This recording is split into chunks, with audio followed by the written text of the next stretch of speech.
us for years, and it's such a delight to have him here. So please give a big round of applause to the Prime Minister.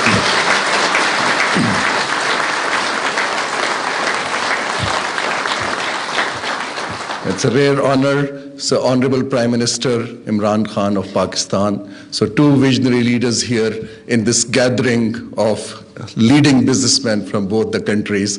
I would again bother the Malaysian delegation again, if you could rise again so that we can honor you in front of the Prime Minister.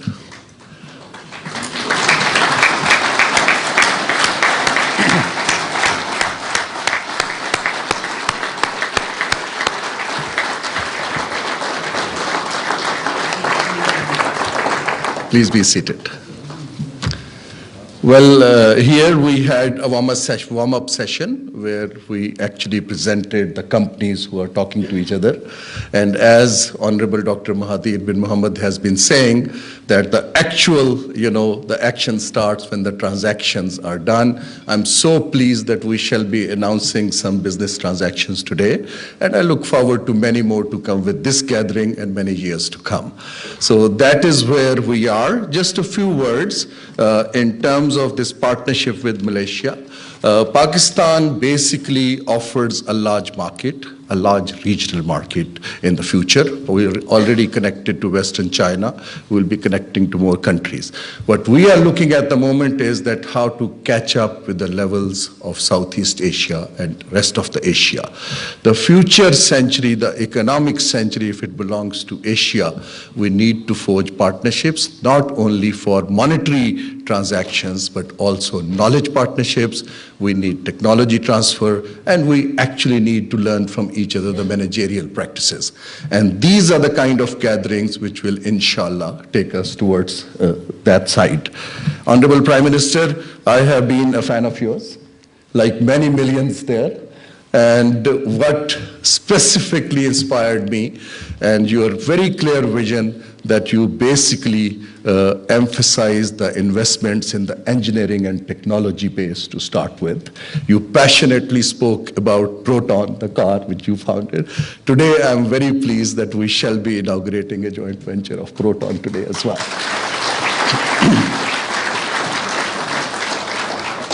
So I have your book here, A Doctor in the Room, and let me assure again to the audience that we have the world's best doctor in the room with us.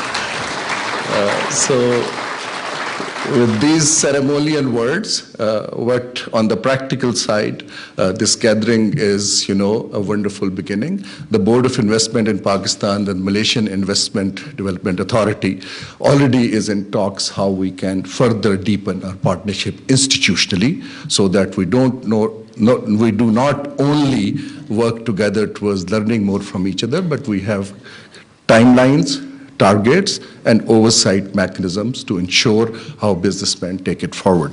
It is the market and you guys who will take it forward. With these words, I would like to invite the Honorable Prime Minister of Pakistan, Mr. Imran Khan, to say a few words to this gathering.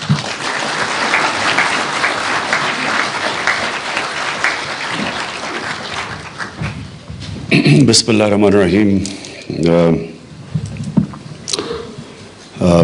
Honorable Prime Minister Dr. Mahathir Mohamad,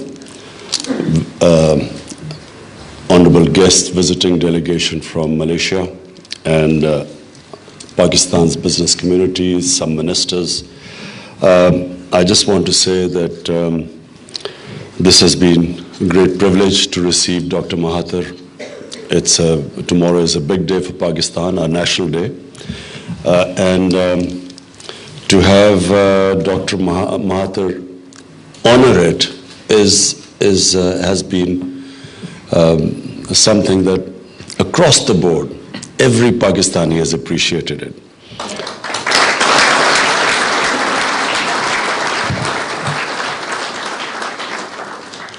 It's not just the fact that Honorable Prime Minister changed Malaysia. The way Malaysia developed under Honorable Prime Minister has been a model for most of the countries, especially in the Muslim world, who have struggled to develop and to maximize their resources and achieve self-sufficiency and standing on their own feet. So that is just one aspect why people are so happy to see you, Mr. Prime Minister. The other reason is the way you spoke at lunch today.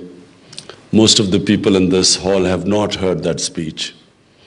But I think when tonight the speech is heard by people in Pakistan, it will renew their love for you, because you say things which sadly, and I say sadly, other Muslim leaders are scared to say.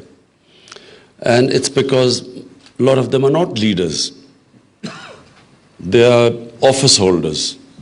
Leaders are the ones who have an ideology, who have clear stand on moral issues, and who take positions.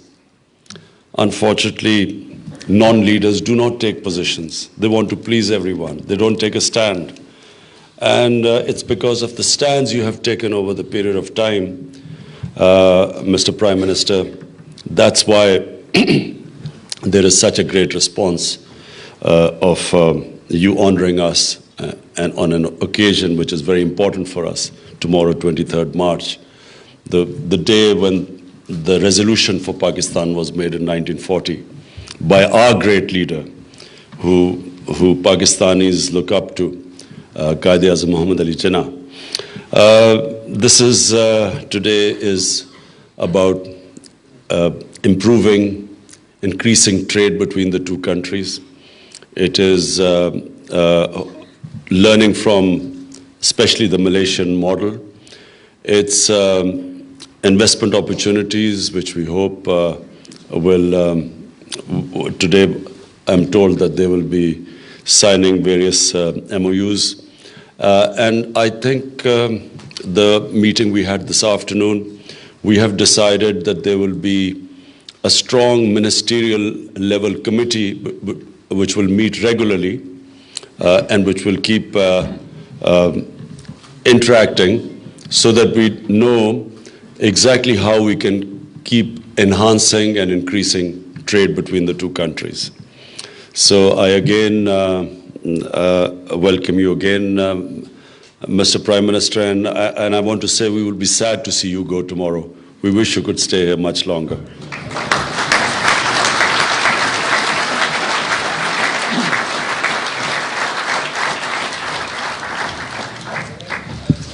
Thank you, Mr. Prime Minister. I think every Pakistani echoes the same sentiment to the Honorable Prime Minister of Malaysia.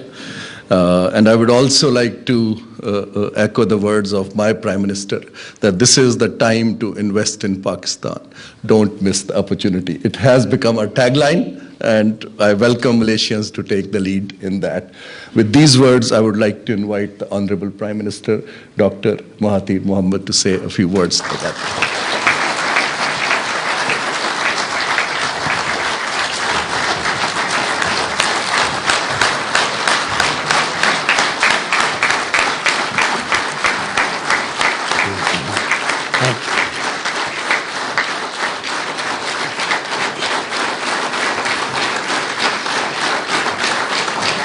Thank you.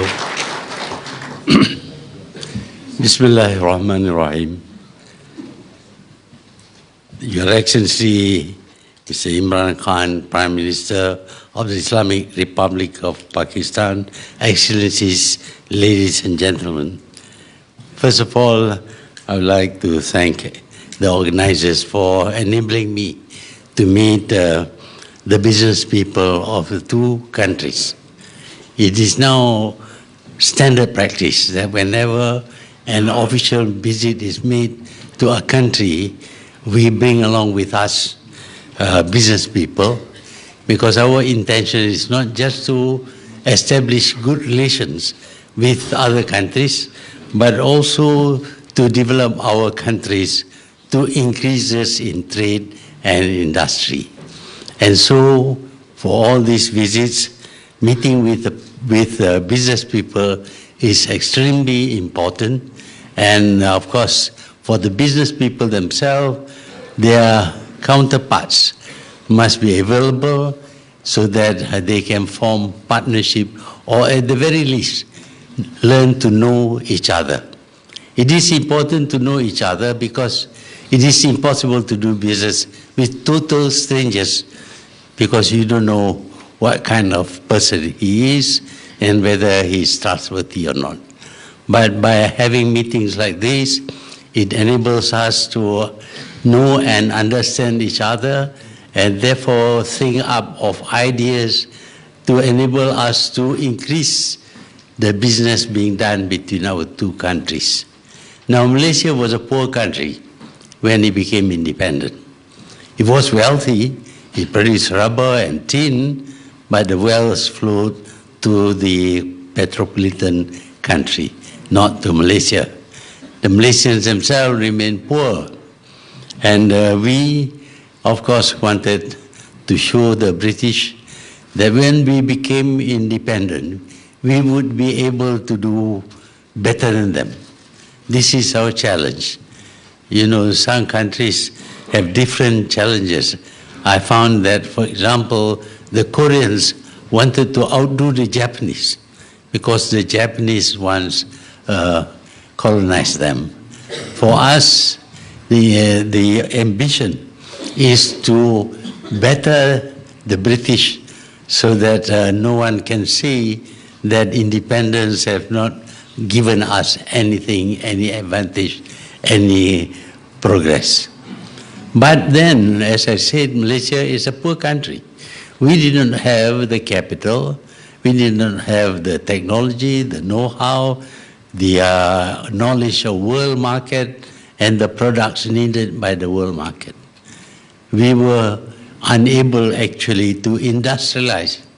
Initially, we continued with the plantation industries because the plantation industries have already proven that they can generate wealth.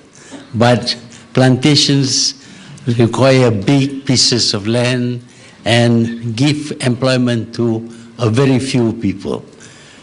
We can only increase the employment opportunities if we have industries. Industry on 1 acre of land, agriculture cannot support even one person. But on 1 acre of land, we can have a factory employing 500 people. And we decided that the only way to solve our unemployment problem was to have industries. But since we were short of all the things needed in order to start an industry, to undergo an industrial revolution of sorts, we decided to invite foreign investors, including the country that once colonized us.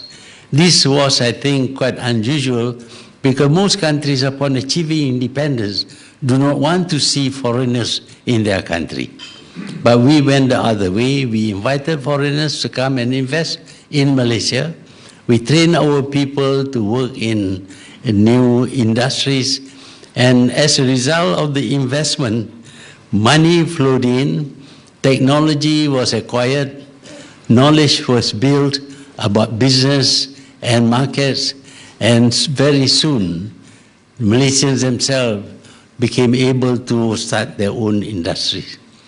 And so we solved mostly the unemployment problem in our country.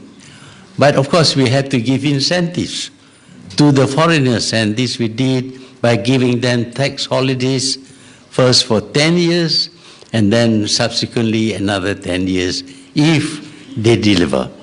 And they did deliver, and Malaysia grew, partly because of the foreign direct investments, and partly because Malaysians themselves acquired the skill and the knowledge about business and industries, and were able to produce products that can be exported and therefore earn foreign exchange for us. Over the years, the country was able to grow faster than most other countries, and we were able to overcome many of the problems faced by any growing nation. But the most important thing about developing and enriching the country is peace and stability. We need peace, we need stability. Without that, we cannot invest, no one will invest, nobody will come to the country to invest. To establish peace and stability, we had to put down an insurgency movement trying to form a communist state in Malaysia. We fought them militarily, but also we fought them psychologically, because we tried to win the hearts and minds first of the people so as not to support the insurgents, and secondly to win over the insurgents themselves, so that within a short period of time, relatively speaking, the country became peaceful and stable. With that peace and stability, many people came to Malaysia to invest and to grow the economy. Since then, we have followed many development plans, 5-year plans, so that the country could grow. But we always realize that wealth is not created by the government. The government has no way of creating wealth other than taxing people. But if you want to tax people, the people themselves must have money, must have some income. Then only you can tax the people. So we realize that if the people are rich, then they pay the government more money, and the government will then return the money in the form of infrastructure for the people. We need to enrich the people, and to do this,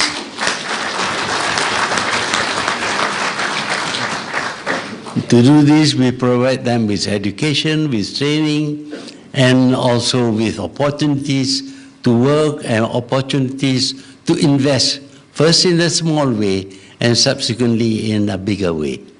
By doing this, the people became rich, and of course we require them to pay corporate tax and income tax, and that enriches the coffers of the government.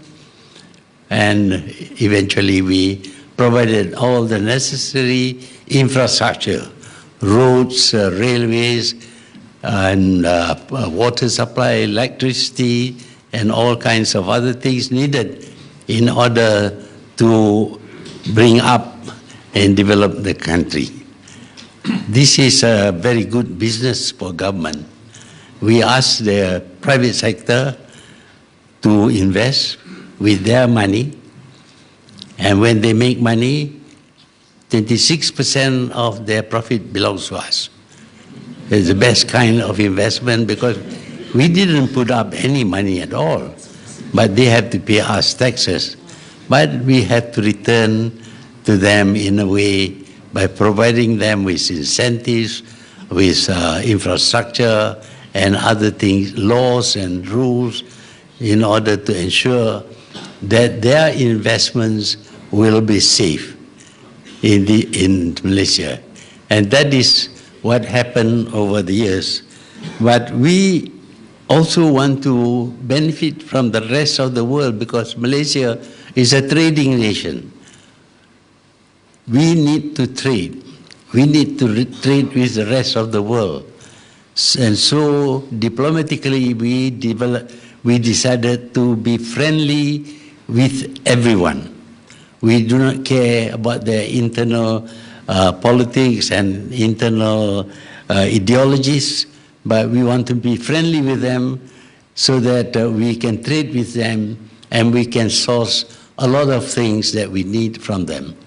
And so Malaysia today officially has no enemies. Maybe others might consider ourselves their enemy, except for Israel. We have never had any relation with Israel.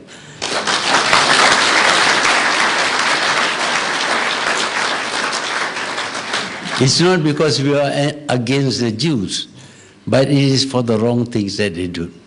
Seizing other people's country and calling it your own country, expelling people from the country you seize. These are works of robbers, not people.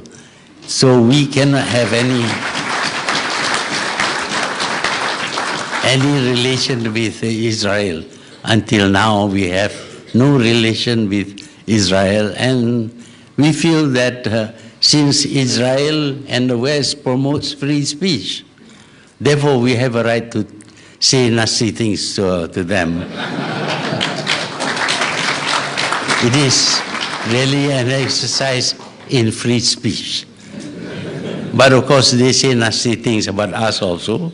That's okay, we accept that, because that is part of things that free speech entitle you to. In terms of foreign relations, I think we have diplomatic relation with almost 3/4 of the countries in this world. We trade with almost all of them.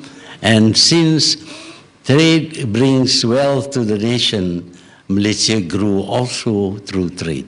We are able to produce things which we can export, and at times our export exceeded our imports. This means that the country has a positive balance of payment, and this, of course, enabled the country to grow and grow much faster. So that is what we have done in Malaysia. It's nothing very spectacular, because what we did was what everybody should be doing.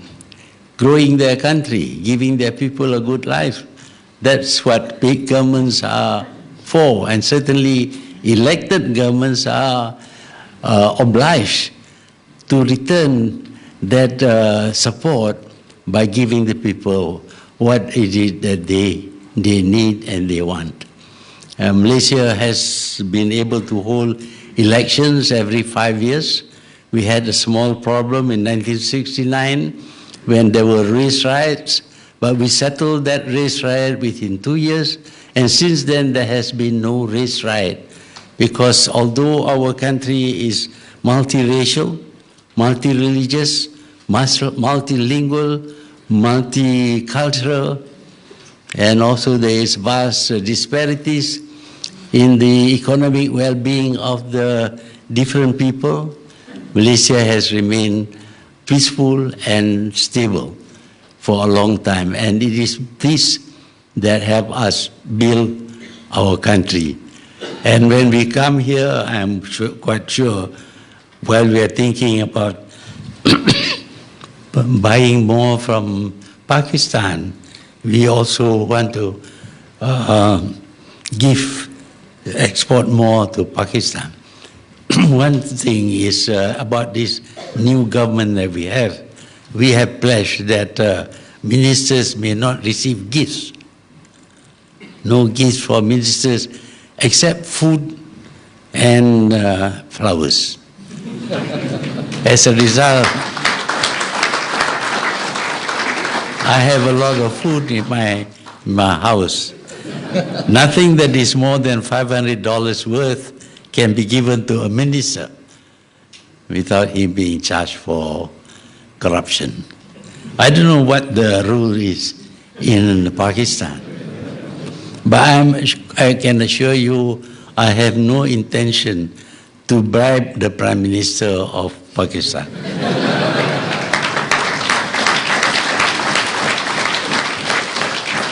I don't need to bribe him because he's already a friend and very supportive of Malaysia.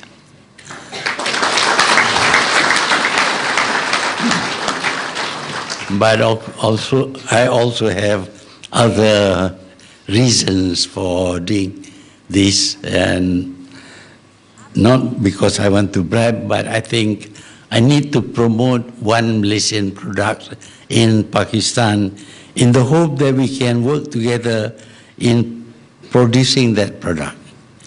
And so I would like to give to the Prime Minister of Pakistan a Proton car.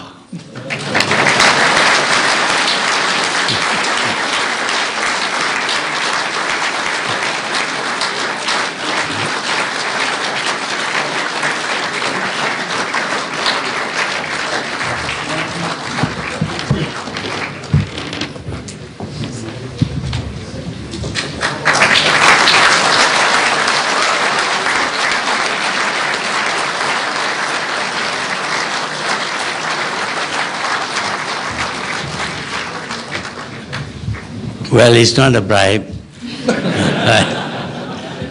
And I hope that with that one car, the whole of Pakistan will know that Malaysia can produce cars. It is the only developing country that has been able to produce its own car.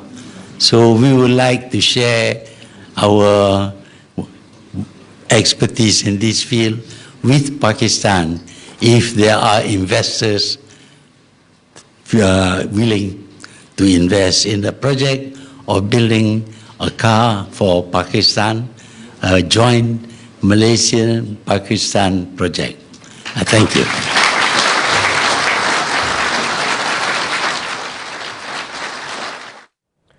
Mahathir Mohammad अब खिताब कर रहे थे सरमायाकारी conference से, जिसमें उनका कहना था कि मलेशिया दीगर मुल्कों के साथ तिजारती ताउन के साथ आगे बढ़ा है और मलेशिया ने तमाम ममालिक के साथ दोस्ताना ताल्लुकात कायम किए हैं। सरमायाकारी के नतीजे में टेक्नोलॉजी और दीगर जो शोबे हैं उनमें मलेशिया ने तरक्की की है और उनका ये भी कहना था कि अमन और इस्तेहकाम और तरक्की के लिए सरमायाकारी के लिए साजगार फिजा फराहम करनी होगी। इसराइल के साथ ताल्लुकात का गुफ्तगू करते हुए उनका यह कहना था कि ताल्लुकात ना होना यहूदियों से नफरत नहीं बल्कि जो ताल्लुकात हमवार करने वाली बात है उससे मुताल्लिक है। पाकिस्तान का हर शहरी डॉक्टर महातीर मोहम्मद के कायदाना किरदार का मोतरफ है। वज़ीर आज़म ने भी गुफ्तगू करते हुए उनकी तारीफ की। Will be on the roads in next June in Pakistan, and for that we have a symbolic ceremony to actually both the heads of states will sign the plaque to inaugurate Proton. I would like to invite the Secretary BOI and Mr. Jamil Qureshi, if you could unveil the plaque, please. I would also like to invite here Chairman Proton Malaysia, Datu Siri Sayyid Faisal. If you could step forward, please, on the plaque. I would also like to invite Chairman Al-Haj Automotives, Al-Haj Shah Ji Gul Afaridi. Please welcome. If you could please unveil the plaque. And so that I can invite the heads of state. So you'll have to walk and sign the plaque. This is what they are saying.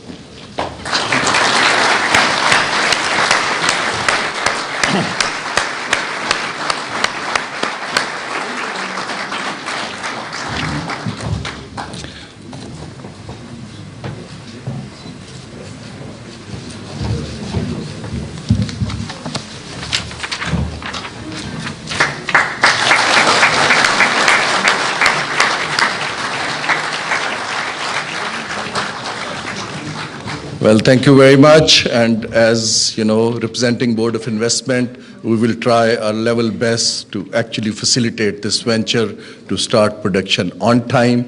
And I assure the Honorable Prime Minister that I will be among the first purchasers of Proton when it's on the roads.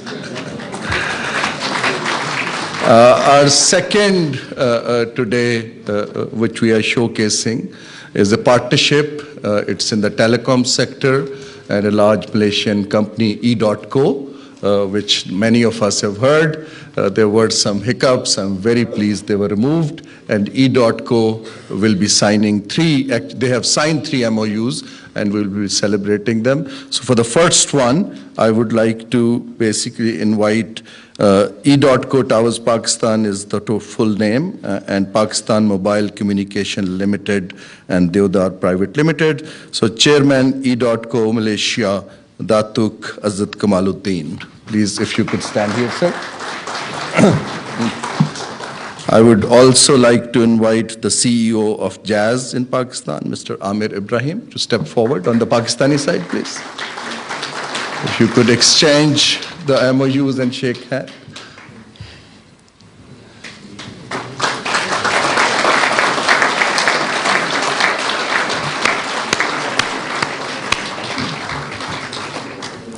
Thank you very much. The second MOU is again the E.co Towers Pakistan Limited and Telenor Pakistan Limited. So I would like to invite CEO E.co Group, Mr. Suresh Sidhu.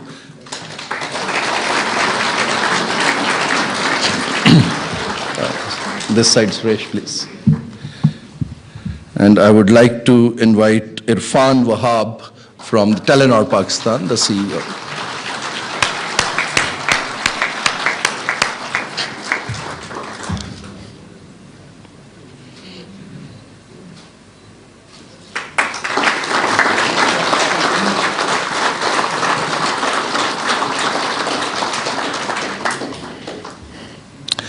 The third is again E.co. So this is E.co Towers Pakistan and CM Park Limited Zong. So country managing director E.co Group, Mr. Arif Hussain.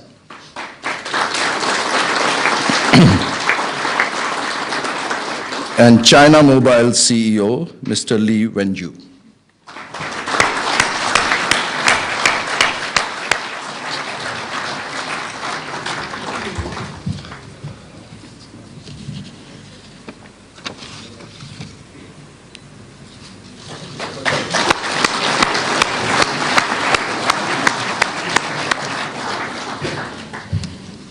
So these partnerships are just the beginning, and I look forward to more and more partnerships. I would like to acknowledge two more MOUs and joint ventures which are emerging. And for that, Mr. Prime Minister of Pakistan, you will remember when you were in Kuala Lumpur, so we had met Haji Roslin, who was working in halal meat. So I'm very pleased to announce that the Fauji Foundation Pakistan and Indra Daya of Malaysia have signed an MOU for halal meat. Would you please rise and maybe step forward here? Haji Sahab, Haji Roslin. Please, if you could come in front. So this is the beginner general, Tariq Nadeem Gilani and Haji Roslin. So the first contract, I understand, has been signed and the production facilities will be coming up. We also have a very innovative joint venture, which is between Fatma Ventures of Pakistan. I would like to request Mr. Ali Mukhtar of Fatma Ventures, if you could step forward. And Mr. Jamaluddin Bujang of Gobi Partners Malaysia. Please come. Please. So, Honorable Prime Ministers and ladies and gentlemen, this partnership is of a venture capital fund of $20 million, which will invest in new technology ventures in Pakistan. And this is the kind of investment we would like to scale up in future, where we actually jointly promote the technology ventures. As I was mentioning this morning to advisor to Prime Minister, and it was mentioned, that when we announced this function, basically I started on social media receiving lots of new news that we have also signed a partnership with Malaysia. We could not invite all of them, but it's really wonderful to see that number of Pakistani and Malaysian companies have started engaging in business ventures. With that, we come towards the end of what we'll do. Towards the end of this, what we will do is that I would like to request the advisor to Prime Minister on Commerce to say just a word of thanks to close this ceremony, Razak Sahab. And after that, we have a networking tea, and then we'll wait for the Prime Ministers to leave, and then we will go to the tea. Mr. Abdul Razak Daud.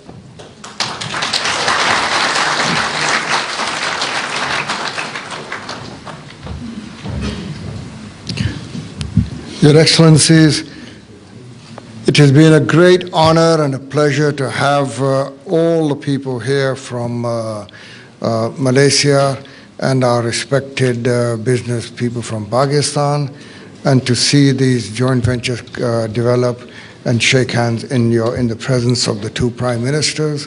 May this be the first step on a long, long journey together for the two countries. We have a wonderful relationship, and as your Prime Minister said, relationships are good. They have to be developed through business cooperation, and so this is what we have started, and long live Malaysia-Pakistan friendship. Thank you for honoring us. Ladies and